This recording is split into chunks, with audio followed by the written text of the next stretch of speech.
KR kitchen. இன்னைக்கு நம்ம கிச்சன்ல என்ன ரெசிபி பார்க்க போறோம்னா நல்ல ஒரு அருமையான புட்டு ரெசிபி தான். இந்த புட்டு பாத்தீங்கன்னா இன்னைக்கு நான் வீட்லயே மாவு எப்படி ரெடி பண்ணி புட்டு செய்யறது அப்படின்னு நான் வீடியோல ஷேர் பண்ணியிருக்கேன். நம்ம சேனல்ல நிறைய புட்டு ரெசிபி போட்டிருக்கோம். அரிசி மாவுல எப்படி புட்டு செய்யறது, திணை புட்டு, ராகி புட்டு, ரவா புட்டு, இது போல புட்டு ரெசிபி நிறைய நம்ம வீடியோ போட்டிருக்கோம். பிளேலிஸ்ட் உங்களுக்கு லிங்க் கொடுக்குறேன், நீங்க அதில் போய் பார்த்துக்குங்க. இன்னைக்கு நம்ம வீட்லயே புட்டு மாவு ரெடி பண்ணி எப்படி நல்லா சாஃப்டா புட்டு ரெடி பண்ணோம் அப்படிங்கிறத நான் அவங்களோட ஷேர் பண்ண போறேன். வாங்க எப்படி செய்யறது நம்ம வீடியோக்குள்ள போய் பார்ப்போம். அதுக்கு முன்னாடி நம்ம சேனலை இப்பதான் ஃபர்ஸ்ட் டைம் பாக்குறீங்க, சப்ஸ்கிரைப் பண்ணி வச்சுக்கோங்க. கூடவே பெல் சிம்பிள் பிரஸ் பண்ணி ஆல்ங்கிற ஆப்ஷனையும் பிரஸ் பண்ணி வச்சுக்கோங்க. அப்பதான் நான் போற வீடியோஸ் எல்லாம் உங்களுக்கு தொடர்ந்து நோட்டிபிகேஷன்ல உடனுக்குடனே கிடைச்சிட்டு இருக்கும்.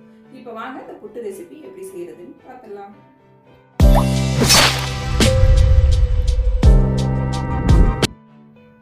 இப்போ புட்டு செய்யறதுக்கு 1 டம்ளர் பச்சரிசி எடுத்து 1 மணி நேரமாக ஊற வச்சுருக்கேன். பச்சரிசியில் தான் செய்யணும். எந்த பச்சரிசி வேணாலும் நீங்கள் எடுத்துக்கலாம். ரேஷன் அரிசியாக இருந்தால் கூட பரவாயில்ல. நல்லா ஒரு 2-3 தடவை கழுவிட்டு 1 மணி நேரம் ஊறுனுச்சுன்னா போதும். ஊற வச்சு எடுத்துங்க. இப்போ தண்ணிலாம் வடிச்சிட்டு இது போல் ஒயிட் கிளாத்தில் ஒரு 10 நிமிஷத்துக்கு காய போட்டுக்குவோம். நல்லா ஈரம்லாம் அதில் உள்ள ஈரம்லாம் நல்லா ட்ரை ஆகி வரணும். வெயிலெல்லாம் காய வைக்க வேணாம். நம்ம இது போல் ஒயிட் கிளாத்தில் போட்டோம்னா போதும். அந்த ஈரம்லாம் அதில் இறங்கிடும். அதுக்கப்புறம் நம்ம எடுத்து மாவு ரெடி பண்ணிக்கலாம்.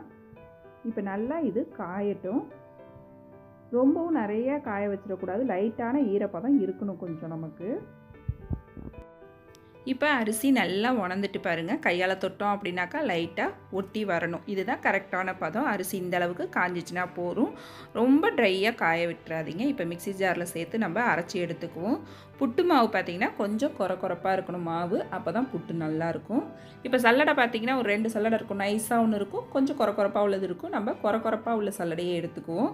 இதில் ஒரு தடவை நம்ம அரைச்ச மாவை சலித்து எடுத்துக்குவோம்.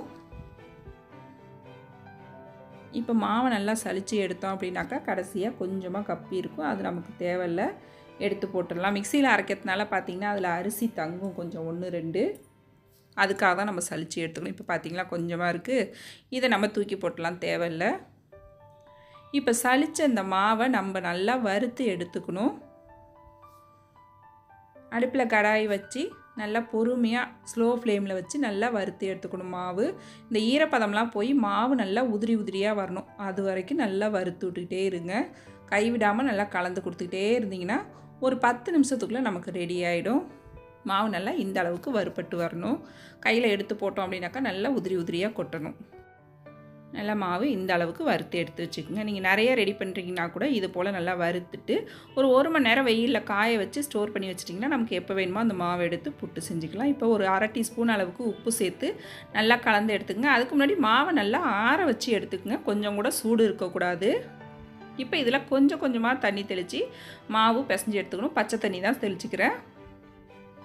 நல்லா இது போல் ஒத்தாப்பில் கலந்து எடுத்துக்குங்க. நல்லா கையால் அப்படி இறுக்கி பிடிச்சோம்னா நல்லா கொழுக்கட்டை மாதிரி பிடிக்க வரணும். இதேமாரி ஊற்றுறப்போ பூ மாதிரி கொட்டணும். இந்த அளவுக்கு தண்ணியை லேசாக கொஞ்சமாக தெளித்து பக்குவமாக மாவு பிசைஞ்சிக்கணும். நீங்கள் தண்ணி நிறையா ஊற்றிட்டிங்கன்னா களி மாதிரி கட்டியாக அங்கங்கே வந்துடும். அதனால் தண்ணி கம்மியான அளவே கொடுங்க. இப்போ கொஞ்சம் அங்கங்கே கட்டியாக இருக்கிற மாதிரி இருக்குது. அதுக்காக மிக்ஸி ஜாரில் போட்டு நல்லா ஒரு சுற்று இல்லை 2 சுற்று விட்டிங்கன்னா போதும். மாவு நல்லா உதிரியாக இது போல் வந்துடும். இப்போ மாவு பாருங்கள், நம்ம எப்படி பிடிச்சா பிடிக்க வருது பாருங்கள். அந்தளவுக்கு கரெக்டாக இருக்கணும். உதுத்துட்டால் நல்லா உதிரியாக வந்துட்டு பாருங்கள். இப்போ இந்த மாவில் கொஞ்சம் கூட கட்டி இல்லை. இப்போ மாவு ரெடி ஆகிடுச்சு. நம்ம புட்டு செய்ய ஆரம்பிச்சிரும். இன்றைக்கி நான் புட்டு குழாயில் தான் புட்டு செய்ய போகிறேன். அதுக்கு இதுமாரி பிளேட் ஒன்று கொடுத்துருப்பாங்க. உள்ளே அதில் போட்டுட்டு ஃபஸ்ட்டு லேயர் தேங்காய் துருவல் கொஞ்சம் போட்டுக்கிறேன். அது மேலே நம்ம ரெடி பண்ணி வச்சுருக்க மாவை போட்டுக்குங்க. மாவு அமிக்கலாம் போடக்கூடாது. அப்படியே பூ போல் லேசாக தான் போடணும். மாவு கொஞ்சம் போட்டுட்டு லைட்டாக தட்டி விடுங்க. தட்டி விட்டிங்கன்னா அப்படியே நமக்கு சமமாயிடும். நம்ம அதை போட்டு அமிக்கலாம் எதுவும் செய்யக்கூடாது. அப்புறம் திரும்பவும் ஒரு லேயர் தேங்காய் அப்புறம் மாவு இதே போல் போட்டு ரெடி பண்ணி எடுத்துக்குவோம். லைட்டாக அப்படி தட்டி கொடுத்தீங்கனாலே போதும், நல்லா சமமாகி வந்துடும். நீங்கள் நல்லா அமுக்கி விட்டுட்டீங்க அப்படின்னாக்கா புட்டு நமக்கு ஹார்டாக போயிடும். அதனால் கரண்டிலாம் வச்சு நீங்கள் அமுக்கி விட்டுறாதீங்க. லைட்டாக இது போல் தட்டி இது போல் ரெடி பண்ணி எடுத்துக்குவோம். இப்போ புட்டு குழாயில் வச்சு அதை மூடி போட்டு வேக வச்சு எடுத்துக்குவோம். ஒரு 5 நிமிஷத்துக்குள்ளே வெந்து நமக்கு ரெடி ஆகிடும் புட்டு. இப்போ இது வேகட்டும். இப்போ புட்டுக்குழாய் இல்லாதவங்க இது போல் ஒரு காட்டன் கிளாத் எடுத்துக்கங்க. இட்லி தட்டில் போட்டு அதில் இந்த ரெடி பண்ணி வச்சுருக்க மாவை கொட்டி இதை இட்லி பானையில் வச்சு வேக வச்சு எடுத்துக்குவோம். தண்ணி ஊற்றி கொதிக்க வச்சுருக்கேன். இப்போ இட்லி பாத்திரத்தில் வச்சு நல்லா ஒரு 5லேருந்து ஒரு 10 நிமிஷம் வேக வச்சோம் அப்படின்னாக்கா நல்லா வெந்து வந்துடும். இப்போ இந்த மாவும் நல்லா வெந்து வரட்டும். இப்போ நம்ம குழாயில் வேக வச்சுருந்த புட்டு நல்லா வெந்து வந்துட்டு இது போல் இந்த ஓட்டை வழியாக ஆவி வர ஆரம்பிச்சிட்டுனா புட்டு நல்லா வெந்துட்டுன்னு அர்த்தம். இதுதான் கரெக்டான பதம். இப்போ நம்ம இந்த புட்டை எடுத்துக்கலாம். உடனே எடுக்காதீங்க, கொஞ்சம் சூடு ஆறுனதுக்கு அப்புறம் எடுத்துக்கங்க. இது போல் ஒரு கம்பி வச்சு கீழால் தள்ளி விட்டோம் அப்படின்னாக்கா அழகாக வந்துடும். நமக்கு மெதுவாக பொறுமையாக எடுங்க. பொறுமையாக இது போல் தள்ளி விட்டோம் அப்படின்னாக்கா நல்லா ஈஸியாக நமக்கு வந்து விழுந்துடும். ரொம்ப அருமையாக சூப்பராக ரெடியாகி வந்துடுச்சு நம்மளோட புட்டு. அவ்வளோதான்.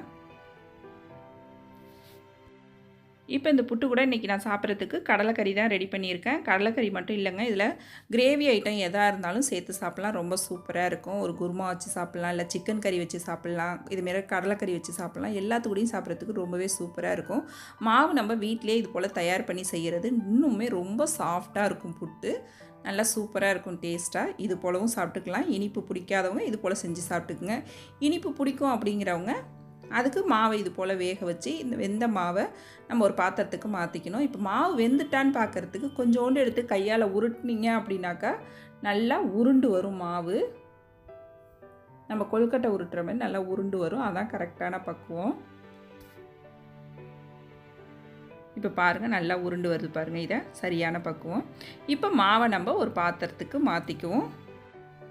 மாவை நல்லா பாத்திரத்தில் மாற்றினதுக்கு அப்புறம் ஒரு கரண்டி வச்சு நல்லா உடச்சி விட்டுருங்க. கட்டிலாம் இல்லாமல் நல்லா இது போல் உதுத்து விட்டுக்குங்க. நல்லா எல்லாத்தையும் உதுத்து விட்டதுக்கு அப்புறம் இதில் நல்லா தேங்காய் ஒரு கைப்பிடி அளவுக்கு தேங்காய் சேர்த்துக்குங்க. தேங்காய் நிறையா சேர்த்தோம்னா டேஸ்ட்டு ரொம்பவே சூப்பராக இருக்கும். நல்லா ஒரு கைப்பிடி அளவுக்கு தேங்காய் சேர்த்துக்குங்க.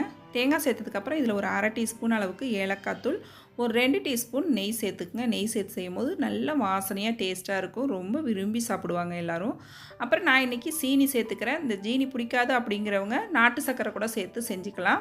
அதுவுமே இன்னும் நல்லாயிருக்கும் டேஸ்ட்டு. நல்லா இதுக்கு தேவையான அளவு சர்க்கரை சேர்த்து நல்லா ஒத்தாப்பில் கலந்து எடுத்துக்கிட்டோம்னா நம்மளோட இனிப்பு புட்டும் ரொம்ப சூப்பராக ரெடி ஆகிடும். நல்லா சாஃப்டாக அருமையாக இருக்கும் டேஸ்ட்டு. இதே போல் செய்கிறப்ப ரொம்ப சூப்பராக அருமையாக ரெடி ஆகிடுச்சு இனிப்பு புட்டும். இன்றைக்கி பார்த்தீங்கன்னா புட்டு மாவு எப்படி ரெடி பண்ணி 2 விதமான புட்டும் எப்படி செய்யணும் அப்படிங்கிறத நான் உங்களோட ஷேர் பண்ணியிருக்கேன். அந்த டிப்ஸ் எல்லாத்தையும் ஃபாலோ பண்ணி இந்த புட்டு ரெசிப்பியை செஞ்சு பாருங்கள். ரொம்ப சூப்பராக அருமையாக வரும். நல்லா சாஃப்டாகவும் இருக்கும். செஞ்சு பார்த்துட்டு எப்படி இருக்குன்னு எனக்கு கமெண்ட் பண்ணுங்கள். என்னோட இந்த ரெசிபி வீடியோ பிடிச்சிருந்துன்னா லைக் பண்ணுங்கள், ஷேர் பண்ணுங்கள். மறக்காமல் நம்ம KRR கிச்சனை சப்ஸ்கிரைப் பண்ணி வச்சுங்க. நாளைக்கு வேறொரு ரெசிபியோடு சந்திப்போம்.